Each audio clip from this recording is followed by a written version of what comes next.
Well, we're back here on the post-game show, and Rick Pitino had some interesting words this week as he said that he thought that college basketball was at its absolute best. With guys staying in school because of NIL. We just saw Vox there, who played professionally in Estonia. We got pros coming over from Europe, and we have this outstanding freshman class. Now, I'm not going to lie. There's a bit of fanboy in me because I grew up watching both of you guys, all right? And I look up to you. You're guilty. Your team was my favorite.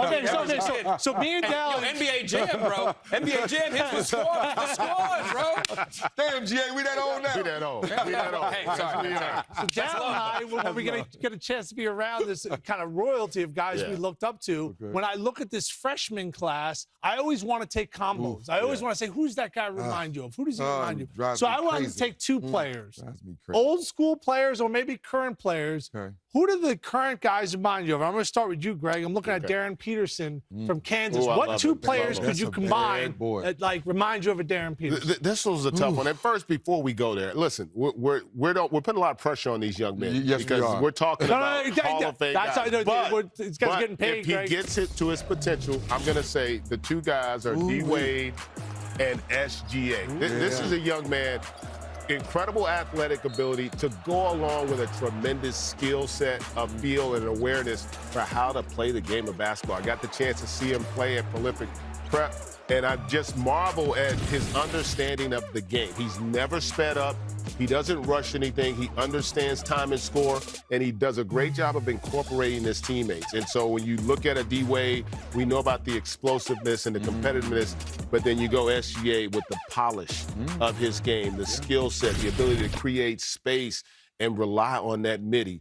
And those are two guys that I think this young man, he's got the physical tools that match up with those guys, and I think he's got a chance to be the first pick. I hope he can get back healthy and have a great season for Kansas. Is he the first pick in next year's draft? Well, I think had he been healthy, I think coming into the year, probably so. But I will say this, man, that top five is going to be low. It's going to be the kid at Carolina, Caleb Wilson, Dybantsa out of BYU. We're going to talk about all the we could have 10 dudes on this segment. I'm not kidding. Like, this class is that good. This is really down at deep Houston. class. Like, Michael Brown at Louisville. You can go deep. It's crazy. Okay, so we're only doing 4 here. Maybe we can save it. If we can do 10, then we can. You're next, and we're going to talk about Caleb Wilson. You've known him a while. I've been knowing the young man since he's been in 8th grade. His dad, his mom, little sister.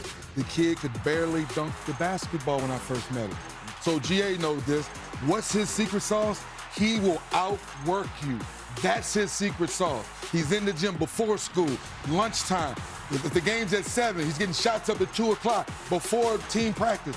He's a flat-out worker. So everything you're seeing, I think he has 22 dunks right now in 5 games. Where everyone, now, people say, who's he like? I said, that's James Worthy like right there. I said, oh, my goodness. Y'all might not be old enough to remember that, but James Worthy, that baseline move. Big game James. Not too many 18-year-olds can do that. So big game James in McDyess, because when he catches it, he faces up. One jab, shoot it, or 2 dribbles by you and dunk on your head. See, Caleb Wilson, boy, good. This is why we're doing this segment. When's the last time you had Antonio McDyess? That's what we're talking about. Come on, that's what I'm saying. I didn't expect that game. They played Kansas, and I wasn't there, but talking to people, he wanted to show out because Peterson was on the other team too. You know why, right? And he got a list and he's checking it twice. There you go. It's a real list. He's like so hard. He's like, yo, got that dude. Like one last thing. It's a real list. This list has been going on since local here in high school. Cale High School, Pace High School, Mount Vernon, whatever it is, I went all those schools. So when his name is ranked under Cameron Boozer, tell a little secret. One of the reasons we went to Carolina, so we can be close to Cameron Boozer and make sure he kicks Duke's butt twice. Ooh, they play twice. I'm telling you, they play twice. Ooh, I'm going to that game. I might go to both of them. It's on the list. I might go to both. It's pretty good. We're going to talk about Cam Boozer in a second. But, Dallin, let's go to A.J. Dybantsa. When you see him, who's he remind you of? This is taking some from his coach, Kevin Young. As one person he says it's Paul George. It's a Paul George-like in terms of how he is. When you look at his game, he's able to do, I think, be a two-way player. He's got to continue to develop that. He has a killer instinct. Look at that footwork. That was a great move in that UConn game as they were battling back in that game.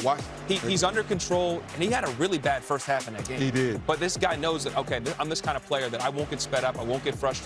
I got to my spot. I love the fact that he can play at all 3 levels. His three-point shot has to get better, but he's under control. He gets himself to the rim, and he's got a great mid-range game. So George, I like both ways.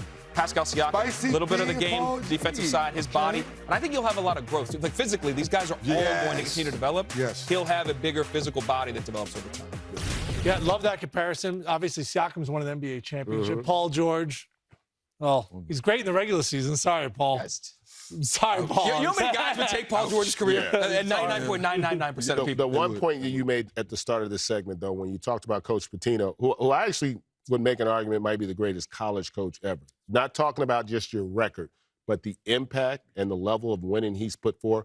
But when he tells you about how much deeper the game of college basketball, and you're seeing it. We're talking about 3 freshmen that have a skill set and a development of their game that far surpasses what typical great freshmen have when they come in. Those guys are, you look at AJ, that guy's put BYU on the map.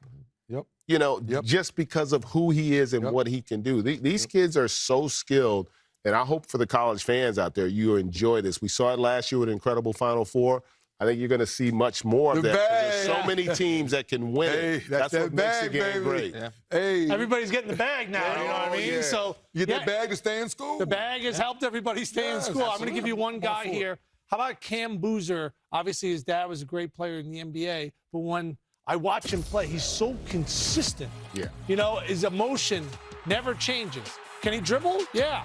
Can he shoot? Absolutely. Is he strong? No doubt. He's got great hands. He's kind of a throwback type player when I see him. One thing I'm not great at, and I'll be honest about this, I have a hard time picking out college players that are going to be great pros, okay? Now, I'm picking out 2 great pros here, but when I see him, he has that Tim Duncan-like demeanor, but he has more of a Kevin Love body, the way he can throw the outlet passes, the way he's strong, he's low to the ground, jump hook, the West Unseld outlet passes. But you guys were the great pros, so I need to know this. He's a great college player, wildly consistent. I think he's going to be National Player of the Year because Duke is going to win, and he's my pick to be National Player of the Year. What type of pro is he going to be? I have a hard time telling.